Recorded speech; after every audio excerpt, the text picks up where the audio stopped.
Thank you for joining the Once Changing the World, India's first Future Tech Meets Sustainability podcast. And today I'm delighted and honored to have with me Professor Sergei Kalinin, who's a corporate fellow at the Center for Nanophase Materials Sciences at Oak Ridge National Laboratory.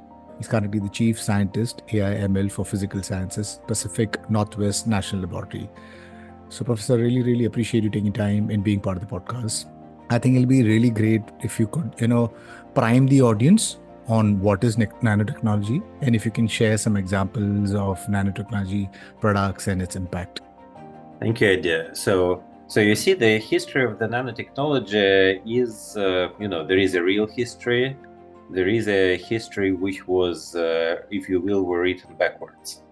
So people started to think about what will happen if we can make things smaller and smaller long time ago. So even at the times of the Manhattan Project, there were people like von Neumann or Wigner who actually thought about making mechanism and material smaller. It was not quite the thought of nanotechnology. They didn't call it that way as time, but the basic ideas of making things smaller and smaller started at that time. Around 50s, when we started the whole semiconductor evolution with the famous Moore's law, it was basically the second big building block. When we start with the transistors, which are huge, then we make them smaller, smaller, and smaller, and smaller. And at some point, we are going to get to the nanometer regime. Feynman was probably the first one, or maybe the first having sufficiently high lectern to give lectures, who basically made a challenge arguing that if you can keep making things smaller, because the smaller things are, the more diversified, the more complex structures we can build within the same volume. And that was 60s. And, for a long time, this prediction just stayed there. So there was no technology to implement it. It was a little bit of the figment of the mind. The true revolution, the true wave of interest in nanotechnology started when people have shown that it's possible both image materials on the atomic level and also manipulate. So that's a big difference, right? So look at the science like astronomy. We get to look at the stars. Long time ago, we did it with our eyes. Then we start to look at them in the telescope. We can see at all the details of the structure of the universe. We can even learn what are the models of the universe evolution. But there is one big but. And this big but is that we don't get to do experiments in astronomy. We can watch, we can make conclusions, but we cannot touch. Nanotechnology is a technology for the reason. We can not only look at the matter on the nanometer and atomic scales and see individual atoms, but we can also move them around and even assemble structures out of them. And that happened much later than Feynman time. That happened during the time of the scanning tunneling microscopy, when folks like Don Eigler have shown that you can use scanning probe microscopes to manipulate atoms and even build structures one atom at a time. And that was a huge revolution, because all of a sudden you can literally build structures at the limit of basically the matter granularity, not a small thing. I remember those times around mid-90s. That was really a heady time when people start to think that you can actually make everything out of atoms.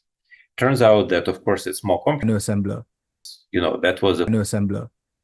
You said that we can do imaging and manipulation of these atomic structures, and obviously there is state-of-the-art technology which is being leveraged in semiconductors, where companies have gone to between 2 nanometers, and possibly they might go below that. So I'm sure there is a whole subatomic world that we go to, and we could find maybe in the coming decades, maybe in the coming century, that there is so much more, like the Richard Feynman lecture suggested, that the more you dig, the more you kind of understand. But, but tell me about this atoms bit, I mean, there is this whole thing that it's a particle and then manifests into waves.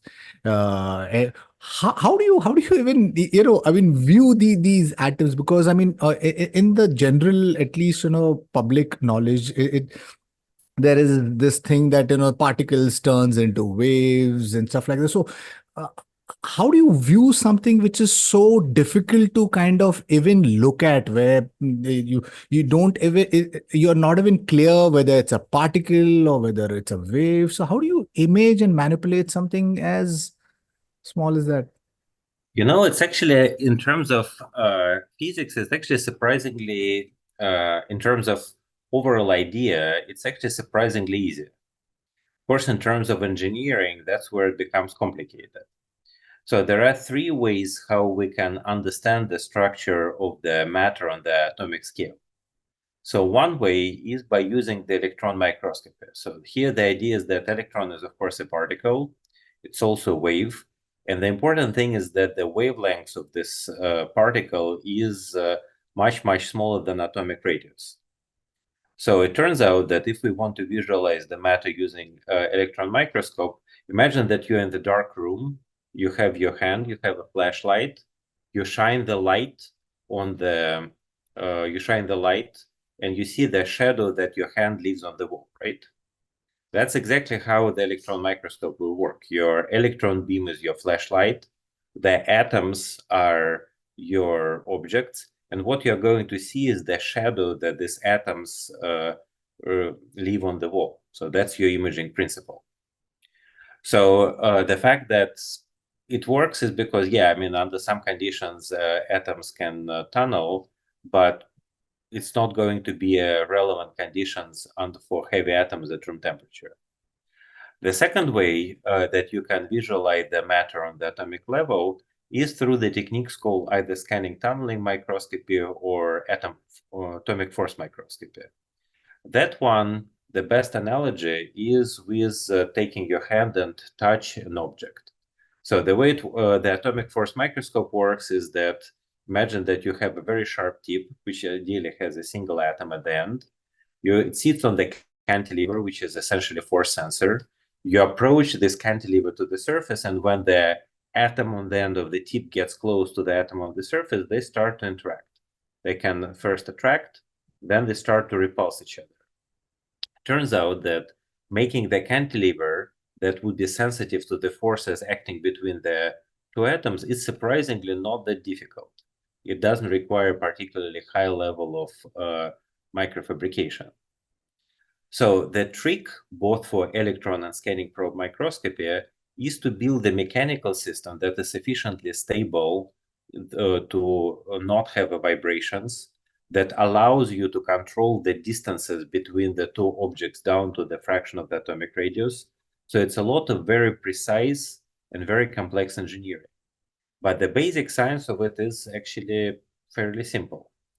The third way how you can resolve the matter on the atomic level is actually, imagine taking your object and then slowly evaporate it. So this is done in the techniques called atomic probe tomography. So in this case, you have an object, you shine a very rapid laser pulses in it, atoms will fly away from it, and then you can detect the directions in which the atoms fly away, and you essentially take it apart one atom at a time. Of course, the difference is that if you do the electron microscopy or scanning probe microscopy, at least theoretically, your object can stay intact. With atomic probe tomography, you basically destroy it. So these are the three ways how you can visualize atoms in real space.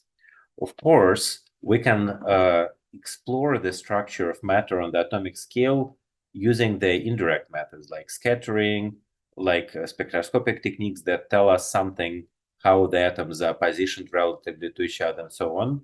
But those would be indirect methods. Right.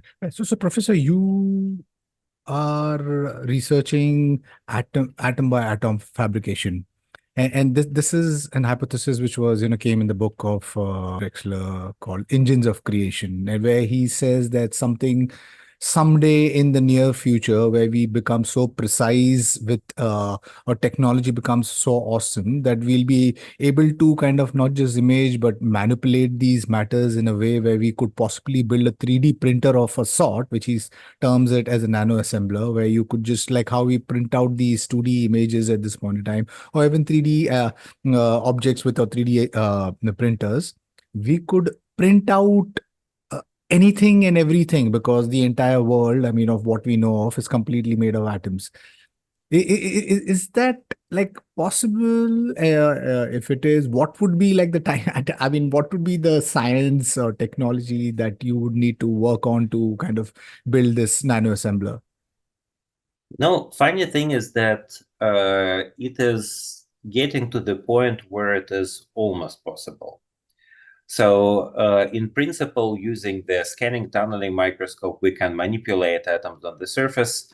We can push them together. They will assemble in certain configurations. So we cannot build everything. We can only build the structures that are thermodynamically stable. So there are obviously limitations for that.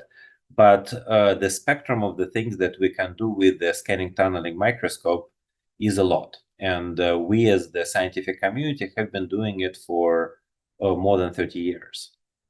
With the electron microscopy, this is a newer field, and we don't understand the rules for the manipulation nearly as well.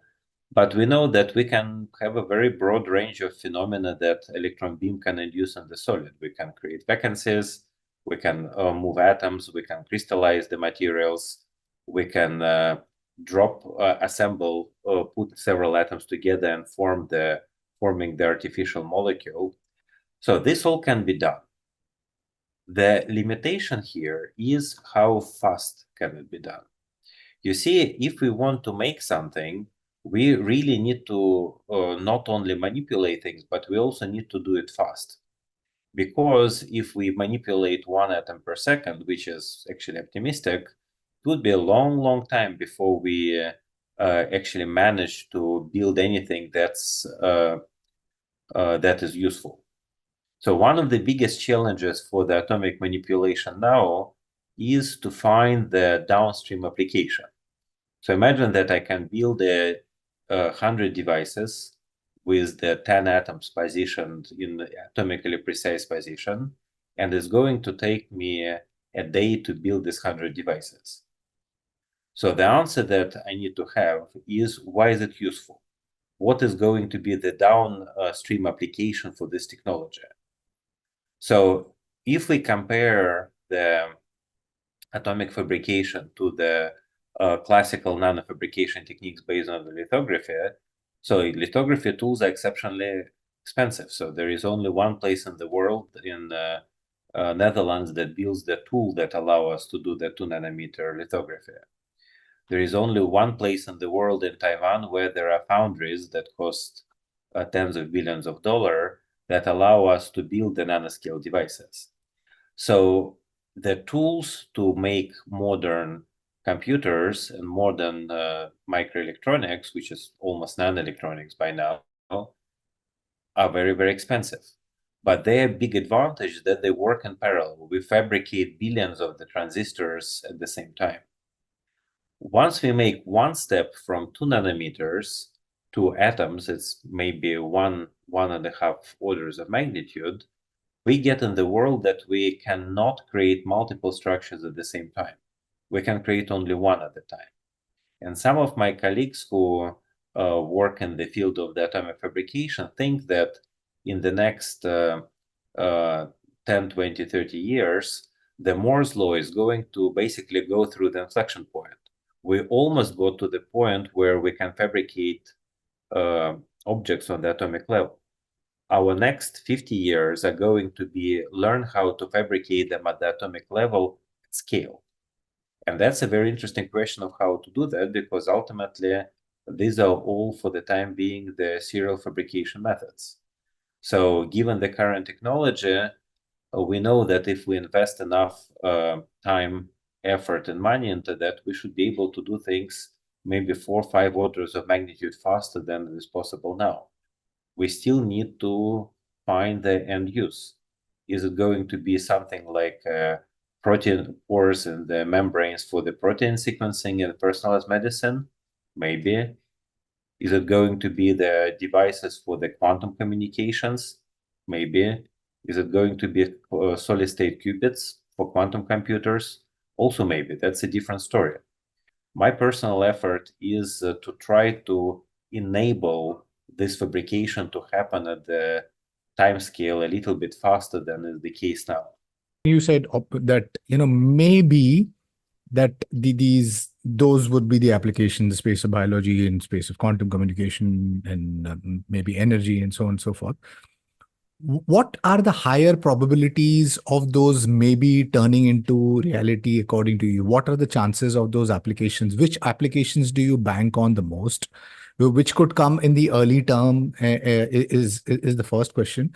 And there is in the quantum world, when you do these atom by atom fabrication, there's something very unique, which is being supported by the nature. There's something called as a self-assembly theory, where these atoms what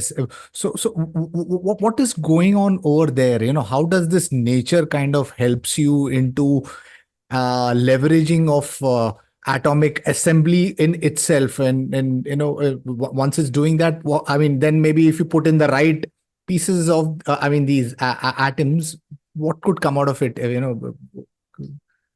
a fantastic question. So first question is, what would I put my money on in terms of application? Given the current trend in the field, I probably will invest most of my stakes into the biological protein sequencing and similar applications. So this is a big field now. There are quite a few startups that fabricate the pores for the protein sequencing. It's relatively small volume of production. You essentially need one pore is one device, so the throughput of the atomic fabrication techniques can be sufficiently fast. So it's a very rapidly developing field because protein sequencing is a key to the personalized medicine, to the rapid diagnosis, and so on and so forth. So we already know that the market is there. The only key question is that whether the pores made by the atomic precise manufacturing give us better measurement outcomes than the pores fabricated by the classical techniques. We don't know that, but if they do, then we have a clear use case. The second short-term application is, of course, the quantum sensing and quantum communication. So again, in this case, we talk about the relatively existent technologies. So we already have the technological trees for this type of applications. These are also small volume fabrication, so we don't need to make millions of the devices. It's actually thousands and tens of thousands. And this is also can be the individual one device at a time. The North Star goal for this field is, of course, quantum computing, and more specifically, the solid state qubits. Whether this is realistic or not, that's a different story. First of all, despite much of the enthusiasm about quantum computing, it is still an open question whether there is a real advantage of quantum computing compared to the conventional one. So it's not a fair comparison because we ask the emergent technique to compete with the very well-established one. But let's be realistic. If the quantum computing does not show a significant advantage in the next several years, we are going to have the first quantum computing winter. That being said, if you look at the whole panoply of the possible quantum computing technologies, from the trapped ions to the neutral atoms to the superconductive qubits to the solid state qubits, if we can build quantum computers which can be combined with the existing semiconductor fabrication technology, that's a big leg up.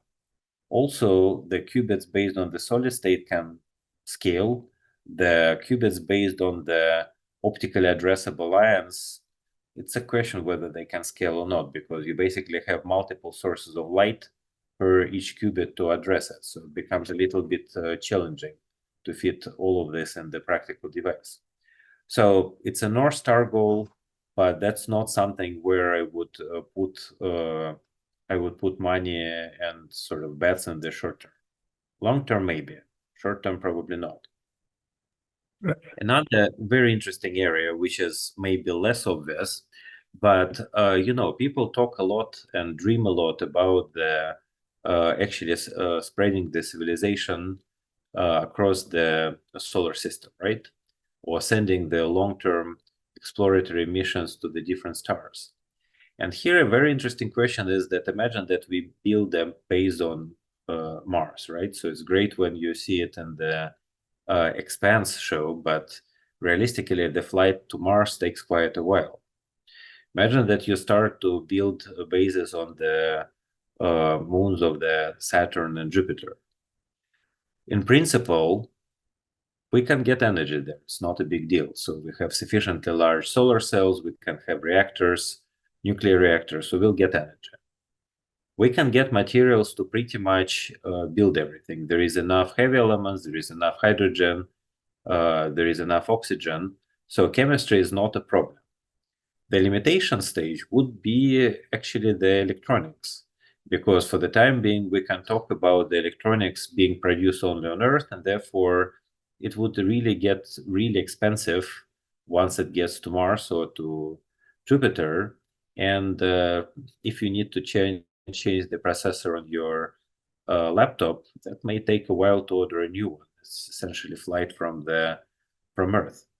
So the big advantage of the atomically precise, and maybe not necessarily atomically, but serial fabrication methods is that they're associated with the much smaller footprint for fabrication than the classical semiconductor foundries. So maybe these are the environment where these methods will actually become viable. So self-assembly theory is a concept that, at least in my recollection, started from at least 40 years ago. And it was sort of synchronous with the development of the scanning tunneling microscopy. And basically, ideally, initially, it represented the observation that if you have the crystalline surfaces and certain type of molecules, they will form a nice assembled layers on those surfaces. And they can be resolved and show very beautiful patterns of molecules arranged almost ideally with a small number of defects and so on. And there was a question as whether we can harness this mechanism in order to produce structures and complex devices. To be honest, I am very pessimistic about it. And the reason for that is that self-assembly is a parallel process, so you can have multiple molecules self-assemble at the same time. And this is generally a great advantage of chemistry in general. Chemistry is scales. Direct atomic fabrication does not scale. But there is a problem. The range of the systems that you can produce by self-assembly is very, very limited. So is it limited enough for them not to be useful? I'm not sure. For the time being, I haven't seen an example of anything more complex than a single self-assembled monolayers. For chemical synthesis, there is a big line of research. I think it was a Nobel Prize in 2018 to Feringa and several other people for molecular machines. So this is a concept of using the chemical synthesis to make a molecule which is complex enough to support some form of mechanical function. Again, it's a very complicated synthesis. The machines that we can make for the time being are fairly simplistic. So it is essentially a few rings that can change configurations, but this is really, really the first steps. And the question becomes, if you want to make a machine that has tens of thousands of atoms, and if it turns out that making a molecular machine like this required 10,000 steps of organic synthesis, it's not true, because organic synthesis is, of course, much more efficient, can be much more efficient than one step for one different atom. But still, finding out a synthetic pathway for something that complicated may be difficult. On the other hand, if it's possible, then of course we can make any amount of these machines at the cost of one. Right. Right. Professor, you have been vested in artificial intelligence and machine learning also. How is that being used in electron microscopy and the works that you've been doing? It's a fantastic question. So for machine learning, so I started to apply machine learning in experimental sciences fairly long time ago.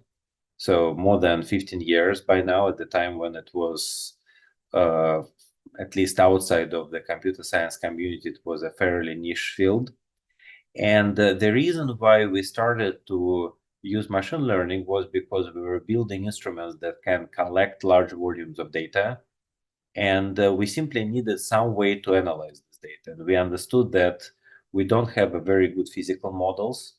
So we need to find a way that allows us to work with this data in such a way that we learn some insights about our material. And at that time, it was possible to find some books about the machine learning. So we were lucky to explore some of the supervised learning networks, like measure the spectrum of the certain bacteria and then try to find the different similar spectrals elsewhere in the image. So it was a useful method, albeit at that time it didn't attract anyone's attention. And then we experimented with the concepts like train the model, train the neural network using the theoretical model, try to apply it for the experimental data, worked well enough to publish a paper, not well enough to be useful after that. So on and off, we were playing with it for maybe 5, 6 years, and then the deep learning appeared.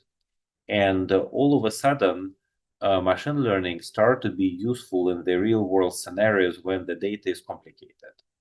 So about 2016, that was a year inflection point where before that, for 10 years, we were using multivariate statistics and machine learning, and it was a hobby. After that, it becomes something that is basically clearly a career. But when we were using machine learning, we started to ask ourselves a question. Okay, currently we run our tools the same way as we have been doing it for decades before. We take a data and then we use machine learning to help us analyze it after the experiment. What if we use the machine learning to analyze the data directly during the experiment? And what if, based on this analysis, we change the way how we run our instruments? In the beginning, we thought that this analysis can be dynamic, but it still be the human who will kind of type the commands or move the mouse or whatever.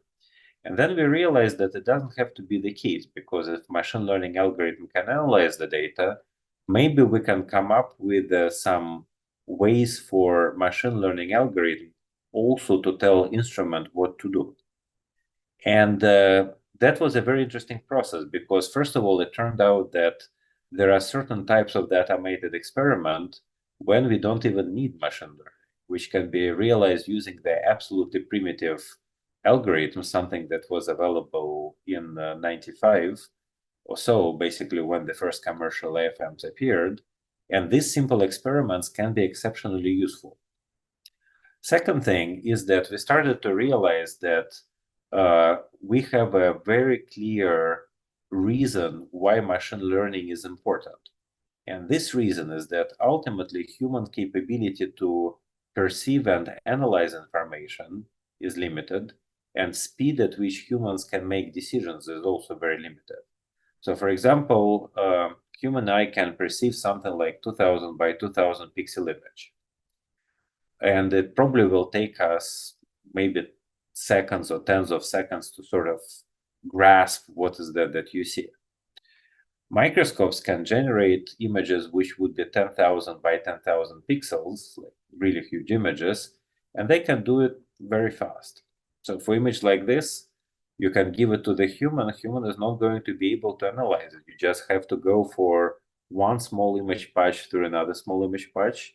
So you can acquire data much faster than you can analyze the data. Same thing applies for the imaging methods that collect spectra or spectroscopic imagings. So in this case, the data is simply high dimensional, so human brain is not very good in interpreting high dimensional data sets. machine learning is. So the value proposition of the use of machine learning in microscopy is that you simply have access to the data sizes, dimensionality of data, and the rate of decision making, which is much faster than the human is capable of. So that's why it is useful. There is a difficulty.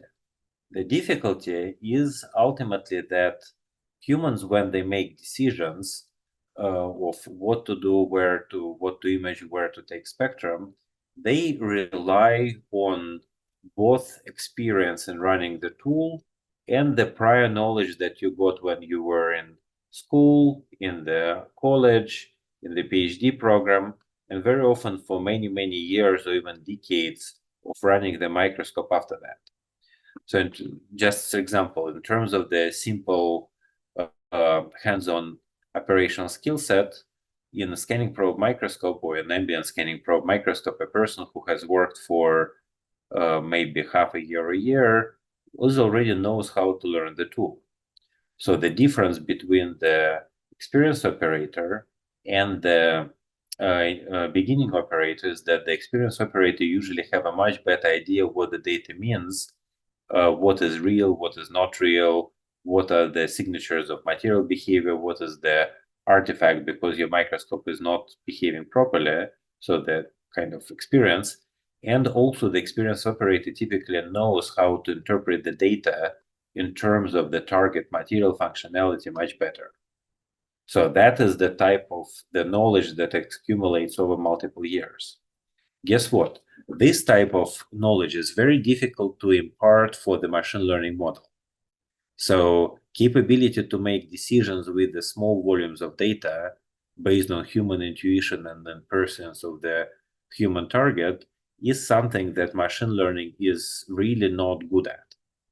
So you probably have heard that quite a lot of people in the machine learning community are now very concerned about the potential danger of the AI for the human civilization.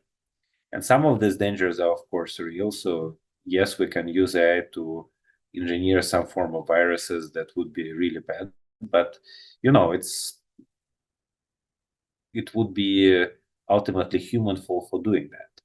But there is also the type of risk that associated with the AI potentially doing something that we don't expect it to do. For example, if I play the chess with the Boston Dynamic robot and the robot is told that it has to win the game, the robot has two choices. It can either learn how to play better than I do, which is actually not that difficult, or the robot can take the chessboard and hit me on the head because the win is a win.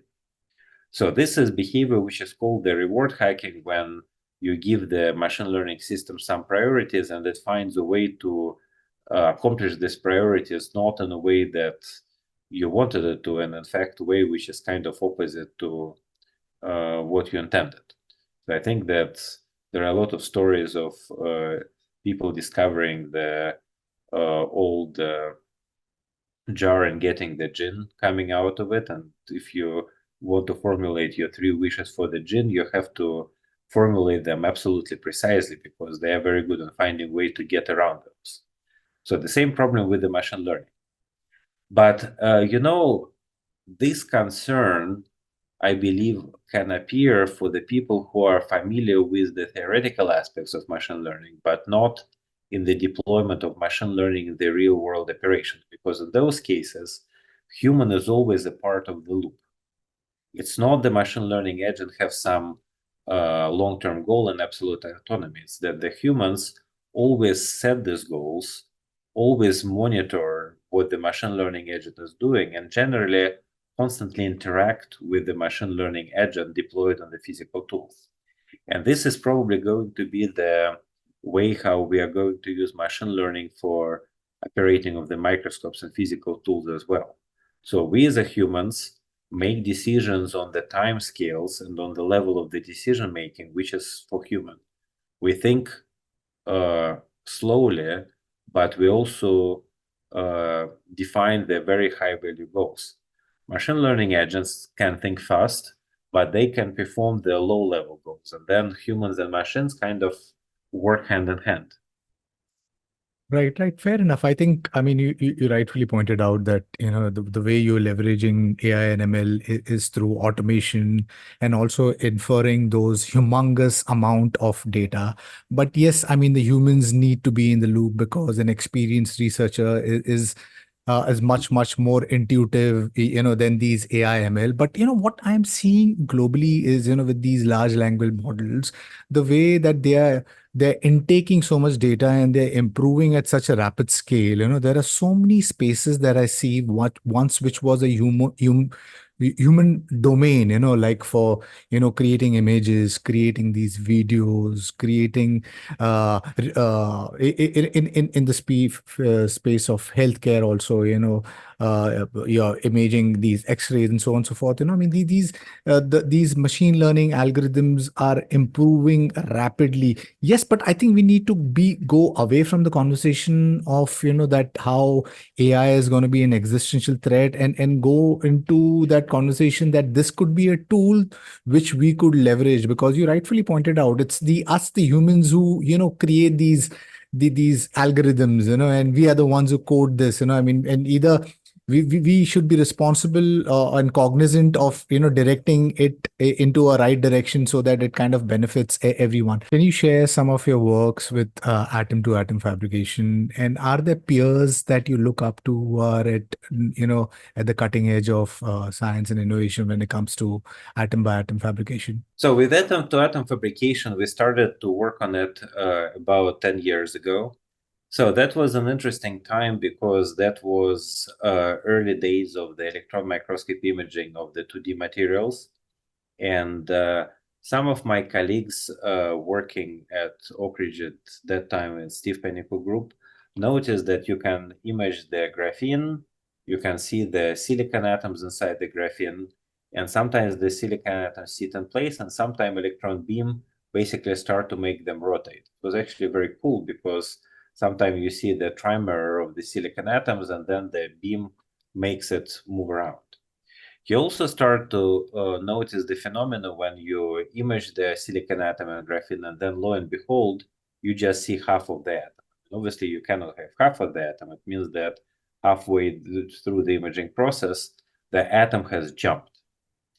And so that was kind of one line of research. Second line of research was that one of my colleagues observed that they have amorphous strontium titanate and crystalline strontium titanate, and the action of the electron beam basically caused the amorphous strontium titanate to become crystalline, almost like a 3D printer, except that in 3D printer you use the powder and then the laser beam converted in the solid. And in this case, it was amorphous atoms which are disordered, and the electron beam was making it a crystalline, and you could see it with the atomic resolution. So electron microscopy community tends to be relatively focused on the non-invasive measurements. So the idea in the electron microscopy is actually not to change the material, but I was coming from the scanning probe microscopy community where the manipulation of matter by a tip was a norm. We have been doing it as a community for 20 years by that time. And essentially what we did is basically we put two and two together and said that, hey, if the electron beam can change the solid, it can make amorphous materials crystalline, it can remove atoms, it can make atoms move, maybe we can operationalize this behavior and perform this atomic fabrication, kind of harness it as the atomic fabrication method. It took quite a while because in some cases we were able to find a suitable material system which allowed us to enable direct crystallization of the amorphous material, and we were able to essentially 3D print atomic size letters. In some other cases, it was a very long pathway where we learned slowly how to create vacancies one atom at a time, how to cause the add atoms to propagate from the contamination patterns and create the injection sites, how to move atoms from one site to another site. A lot of it was luck because we don't get to control what the electron beam does with the solid, but sometimes we are lucky to discover that under some conditions, we can actually move atoms around. In some other cases, it was more focus search. So if we know that a certain type of atom can be moved in graphene, maybe we can try with a different type of atoms and learn which of those can be moved. So it was a long story to get to where we are now. But now we know that it is possible. We have rough set of materials for which we know it is possible. As I mentioned, the biggest limitation now is that these are fairly expensive experiments. So the time on the electron microscope is not particularly cheap. If we want to perform atomic manipulation, we need to go a little bit beyond the classical setting of the electron microscopy, because we need to be able to introduce the atoms and mass. So it's kind of introducing surface science type of approaches. They are not that different, but it's a reasonably high activation barrier to put these two technologies together. And the most important thing is to find out why it is useful. So fundamental science is great.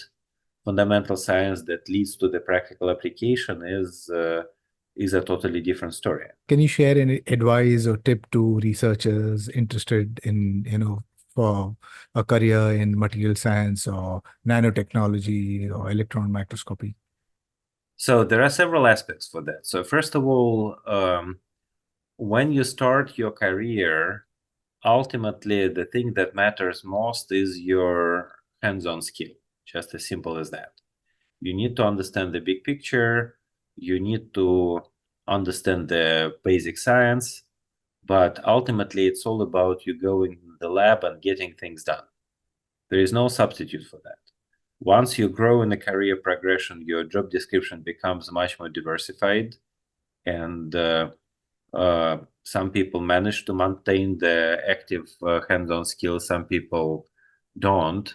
But when you start your career, that's absolutely essential. Throughout the career, you need to know how it was done, but maybe you don't need to do it by yourself.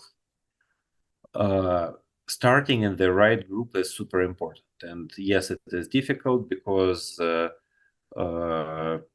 getting into the right group and making the right type of impression is always a little bit of probabilistic element. So I was very lucky to be able to land a graduate student position at the University in Pennsylvania out of Russia in '98, and it was a very big part of luck. There is no two opinions about that.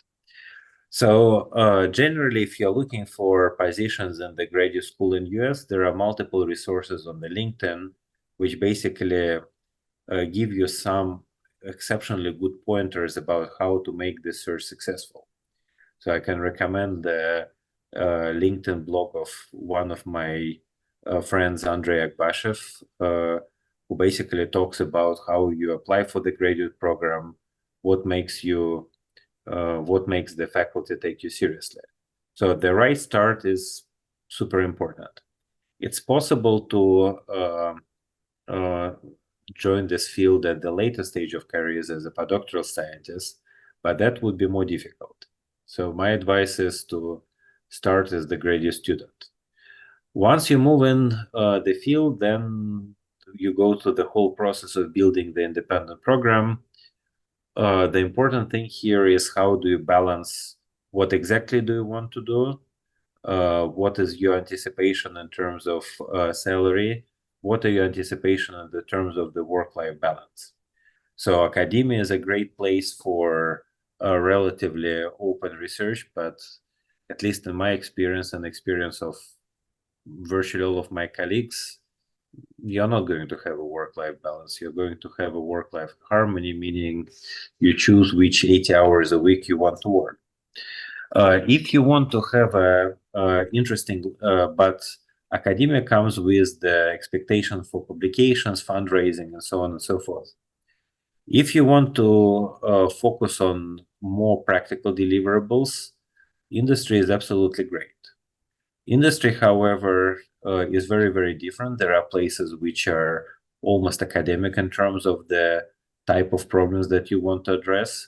There are places which are much more targeted towards the immediate product development.